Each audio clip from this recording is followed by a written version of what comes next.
Andiamo. E adesso siamo sulla parte più alta, camminiamo, il sentiero finisce su Trieste, la Slovenia e la Croazia. Andiamo ecco qua. Ti presento l'ultima parte dell'Italia, Trieste, Muggia, Punta Sottile, e quella in fondo è la Croazia, e di qua c'è tutta l'Italia. Adesso noi ci sediamo su questa bella panchina a Rosa dei Venti, vedi?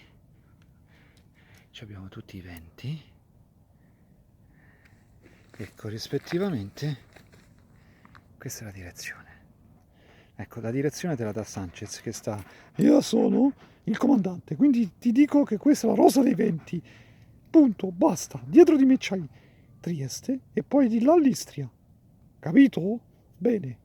Invece Gioele sta facendo... Gioele, cosa stai facendo? Le mosche? C'è una mosca che mi dà fastidio. Lo vedi? Ecco, c'è una mosca?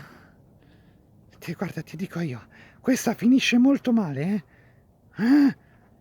Ok, adesso vi faccio vedere l'altra parte.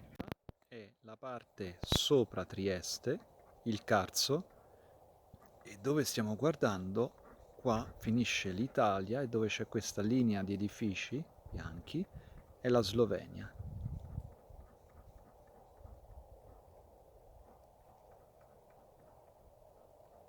Per farti capire, queste che vedi qui davanti sono le Dolomiti.